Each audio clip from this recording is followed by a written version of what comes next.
Well, hello, my 5th and 6th graders. This is part 1 of Chapter 9 of Inkling. Chapter 9. I forgot the cake, Dad said. I'm going to run to the bakery and get it. What? Ethan said, horrified. You can't leave me alone with them. Hurling themselves around the living room were 6 little kids who had just been dropped off for Sarah's birthday party. 4 were girls from school, and the other 2 are from Sarah's special needs playgroup. 20 minutes tops, Dad said. I also have to get stuff for the piñata. You forgot the piñata stuff, too? I thought it came with stuff already inside. There's a bunch of dollar stores near the bakery. I'll just buy a whole bunch of crap.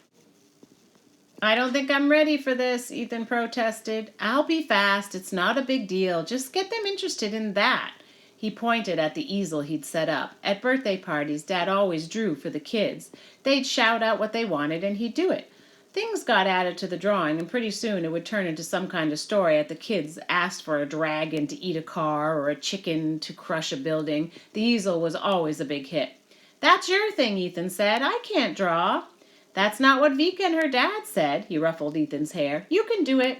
And before Ethan could object, he slipped out of the front door. Paralyzed, Ethan stared at the little kids and thought, this is going to be a disaster. Sarah's birthday had already gotten off to a rocky start that morning when they'd given her presents. Dad had saved the robotic dog for last, and Ethan helped her unwrap it. And when she saw the picture on the box, she shouted excitedly, Lucy! They unpacked the dog and switched it on, and it was a pretty amazing toy, Ethan thought. The hair felt like real hair, and the way its eyes opened and closed was very lifelike. You could even feel the heartbeat if you put your hand firmly against the dog's chest. The dog wagged its tail and it panted, but Sarah stopped patting it within seconds. What's wrong? Ethan asked. Sarah is disappointed, she said. Why? Dad asked. This is not Lucy. Ethan looked at Dad, who rolled his eyes. Well, even if it's not Lucy, she's still a lovely dog, Dad said, giving an enthusiastic pat. And it needs a name. What will you call it? But Sarah just asked if she could watch the new DVD Ethan had given her and retreated to the TV room. Now, looking at Sarah running around with the other kids, Ethan took a deep breath, feeling angry at Dad. A few of the moms had offered to stay and help, but Dad had said, No, everything's fine. Don't worry about a thing. Mom would never have forgotten the cake. Ethan was startled by how much he missed her all of a sudden. She'd always run the parties. Dad was doing an okay job. He'd invited Sarah's friends, and he'd bought the piñata shaped like one of her favorite TV characters, and he bought presents, but there were so many other things he'd forgotten, like the balloons tied to the back of the birthday girl's chair and the shiny happy birthday banner taped above the kitchen doorway. Mom would have had crafted craft activities planned and made sandwiches with the crust cut off and had a platter with veggies. Without Mom, the house still felt emptier, every room of it. Some mornings when Ethan woke up, he had the same terrible feeling he'd had right after she died. It made him want to curl himself up into a ball. Like if he made himself small enough, it wouldn't hurt so much. Okay, guys, he said, clapping his hand together. Who wants to draw? This worked for about 4 minutes. Pretty soon kids were arguing over turns, fighting over the markers, and complaining someone had wrecked their picture. One of the girls was drawing all over her own face. Ethan gently pried the marker out of her hand. Can't you draw for us? Said Eva, who had been at last year's party. She had a huge, infectious smile that Ethan remembered that she was actually a little bit of a demon. Yeah, said the other 2 kids. They all sat down on the floor without being asked and looked up at him expectantly. So, said Ethan, what do you guys want? How about a gorilla? A giraffe! Ethan's heart sank. At the easel, he tried his best to do a giraffe, and one of the kids giggled. That's not a giraffe. Do a pony! His pony was even worse than his giraffe. He went through a few more animals. You're a bad drawer, said Eve. Where's Dada? Sarah asked, noticing for the first time that Dad was missing. Ethan thought she was a bit worried. He checked his watch. Only 15 minutes had passed. Just give me 1 second, he said. He ran to his room. He found Inkling underneath the bed. I need a favor, he said, and invited Inkling to slide onto his hand. Back in the living room, Ethan stood beside the easel and said, Guys, this is a very special easel. No, it's not, said Eva.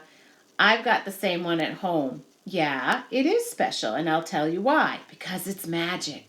Tell it what you want it to draw, and it'll do it. An eagle, the kid shouted. From the bottom of the easel, a beautiful golden eagle soared up and filled the paper. Everyone gasped. The eagle flapped its wings and soared right off the edge of the easel, disappearing. "How'd you do that?" Eva demanded. Ethan shrugged. "Magic, like I told you." All at once, the kids started hollering out their request. The kids were so excited and yelling so loudly that Ethan almost didn't hear Dad coming in the front door. Ethan stepped quickly to the easel and let Inkling slide onto his hand. "Thanks," he whispered. Dad poked his head into the room and grinned. "Told you'd be fine." "You better take over," Ethan said. Things were pretty much smoothly after that. Dad drew for another 15 minutes or so while Ethan filled up the piñata. He overheard bratty Eva tell his dad that he wasn't as good as the magic easel. And afterwards he helped the kids whack the piñata until it burst open and all the treats spilled on the floor. Dad hadn't prepared much in the way of food, but his kids seemed happy enough with bowls of cheese puffs and potato chips while they watched a DVD. Ethan thought he was a pretty lame birthday party since most of the kids had probably seen the movie already, but Sarah was also simultaneously opening her presents and didn't mind that her guests were playing with them too. "It's time for the cake now," Ethan reminded his dad after a while. "Their parents are coming soon." "Oh, yeah, right," said Dad. "Okay, will you go get them in the table?" It took a while to herd them to the dining room and into the chairs. "Vanilla cake with chocolate icing," Sarah cried out with huge enthusiasm. Ethan went to the kitchen to make sure Dad remembered to put the candles on. Dad was standing in front of the open fridge, frowning. "What?" Ethan asked. "Did you take the cake out of the fridge?" "I haven't touched it," Ethan said. "I haven't even seen it." Dad turned in a slow circle, his eyes darting around the kitchen. "I paid for it," he said, "and then... Ugh, I must have left it on the counter." "You forgot the cake again?"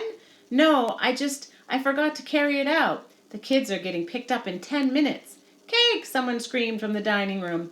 "There's no time to pick it up," Dad said. "We'll have to improvise." "How do you improvise a cake?" From the fridge, Dad grabbed a loaf of sliced bread and slapped it on the counter. "No," said Ethan.